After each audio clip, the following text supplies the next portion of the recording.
Landmines and jellyfish. Welcome back to Knives, I guess. And is that 37 copies of Shrek 2 on DVD in your pocket, or are you just happy to see me? But do me a favor and hit that like button. You have no idea how much it helps. And let's dive into this. So Outdoors55 just did his video on this guy right here.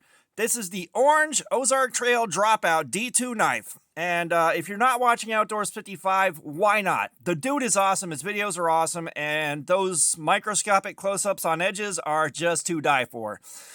But let's take a look at what we're holding, because it'll bother you if I don't, and you know I spoil you. And first things first, and most importantly, the pocket clip is tip up, which is the Lord's carry. We have got these orange injected molded scales, which I'm assuming are polypropylene. We got our axis lock, we got our thumb stud. Let's flick the stud. And we got about 3 1/4 inches of D2 steel. Okay, now that that's out of the way, so you guys that saw my cut testing, it did absolutely crazy. So on a factory edge, this took 7 hours of non-stop cutting to wear the edge out. Okay, so we sharpened it and put a mirrored out 17 or 18 degree edge on it, and it went for 8 hours. So we did another factory edge, and it went for 6 hours. Order of operations on that, it should have been factory on a different knife, then 17 degrees or 18. And then we came in on a 15 degree edge trying to get this thing to chip out and wear out quicker, and it still took 4 hours and some change, maybe close to 4.5 hours. Now, D2 normally goes for 4 hours, pretty much like clockwork, with the exception of the O-Knife D2, which seems to be a little softer. It went about 3.5 hours. Now, guys will ask me why I use cut time as a metric, and we do so many cuts and go through so many feet of cardboard, it's impossible to effectively keep track of. However, the cut time, the pace with which I cut, and the nature of the cardboard gives us consistent, repeatable results. We did average out our cuts for a half hour on one stream, and it was about 900 cuts on the conservative side, and it was about 6 inches apiece. So that by itself was like 450 feet of cardboard in a half hour. I mean, it is a reliable, consistent pace with reliable, consistent results. So that will come into play later, but I needed to explain that to you. So he did his testing, and he got maybe 25, 30 feet of cardboard out of his before the edge was devastated. Like, him trying to cut the paper was what I look like for edge devastation on all of my tests. And that thing probably would have popped around 650 on the electronic tester, which is what I look for out of mine. I am explaining this in the comments because, I was like, hey man, this is weird. These seem to be all over the place. This is what happened with mine. And Tactical Llama EDC, he pointed out that maybe because I wasn't cutting sideways against the grain of the cardboard, that may have had an effect on it. So let's take a look at something. And this is one of the pieces that we have diced up. And it is cut along the grain. And it seems like this might be a little bit less cardboard to cut. It might be. And, so that may have had an impact on it. Now, I will say, I don't think the effect should have been that profound. I don't think it should have been a difference of 25, 30 feet versus the sheer amount of cardboard this cut up before it reached the same point of devastation that Outdoors 55s did. And on top of that, you can see we've got horizontal cuts along the grain, and, with as many panels as we do, we get a lot of cuts against the grain of the cardboard, like a lot. So, let's take a look at something, and this is like a smaller panel that we would cut up. All right, so it's going to get a cut against the grain all the way down through here or through here, depending on the length between the top panel and the bottom panel. So that by itself is a lot of cuts against the grain. And then, of course, we go in vertically and we dice this thing up along the grain and get on to the next one. So I feel like we've probably done as much against the grain cutting as Outdoors 55 did, but I'm not 100% on that. So what is there to do with this? Well, we're going to do a science. And like sleeping with your friend's mom, it's only science if you write the results down.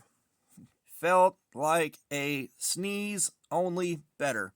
We're going to do a live stream, and it's going to be on this next one.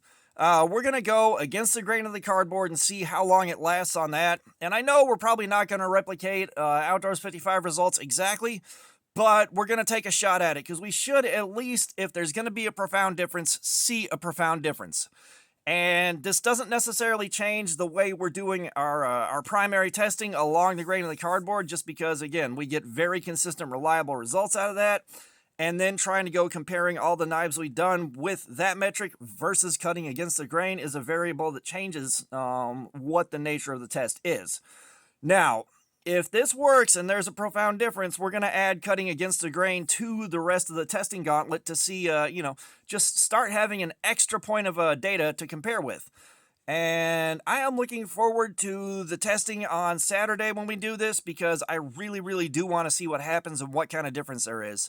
I'm not sure what'll happen. I got a feeling this will probably last longer than his did. But, Outdoors 55, he even went in and put one of my edges on a knife. And I'm not saying I'm taking credit for every edge like this on the planet, but he did my style of edge. All right, he did set it to an angle. He didn't say which angle, I believe, but, we have this one right here, and we have hogged a lot of material off of this. We basically mirrored the edge out, or gotten it as mirrored out as the stones could get on the Precision Adjust Professional before the stones are broke in completely. And we got 17 degrees per side. And we hogged off, a lot of material, going from factory edge to 15 degrees with a wide bevel. Then we pulled it back to 17 degrees with a wide bevel. So, we're as close to what he did to his before he tested as we can get. And, it's going to be interesting, and I always love it when someone points something like this out to me, because it's something I hadn't even really thought of. It's something I hadn't really thought of, and I do want to take a look at that. And maybe we'll be able to match his results, and then we'll have something to go on. I tell you what, boys, I thought I was done getting mileage out of this thing. I really did. But here we are together at this point in space and time. So, and I'm going to tag Tactical Llama EDC, and, you can go check him out if you so desire.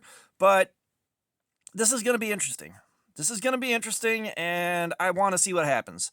Like I said, if this devastates the edge quickly, then we have something we can add to the repertoire and see how it holds up. And it may be just sharpening it, going sideways, and, just kind of adding that to it. Because then with knives sharpened to the same angle on the same steels, we have something to compare them to. And of course, I won't have two of every knife we do, so it won't be, a factory edge on with the grain, then a factory edge on against the grain, because I don't have that kind of money. But we're going to get that extra data point. So, I thought I would point that out and share that with you and share what we're looking at, because, I'm interested. And, if I am doing this wrong, I am not too proud to admit that I'm wrong. I do feel like I'm not wrong with this, just because, the testing metric being the same through all of our knives gives us something to work with there, and the results have been reliable so far. But I do want to see what cutting against the grain does, just exclusively against the grain. And I'm going to struggle with it at first, trying to figure out how to hold the cardboard and keep it under the camera while we do those cuts. But we're going to figure it out. But like I said, I just wanted to share that and let y'all know what's coming up. Interesting stuff here. But all that being said, thanks for looking at my crap. Subscribers, you guys are awesome. Y'all keep coming in. I appreciate you so much. Thank you. Please hit that like button. The reason, guys, beg for that is when that like button starts popping off, the videos get seen by a lot more people. The algorithm likes it, and it spreads the videos a lot farther. That's why, guys, keep asking, in case you were wondering. But comments, I love some feedback. Let me know what you think about this whole thing right here, Outdoors 55's results, my results, and what do you think cutting against the grain is going to do to one of my knives? Because he could have gotten a bad one, but I'm not sure I got 3 exceptional ones back to back to back. I could be wrong. But all that being said, y'all have a nice day.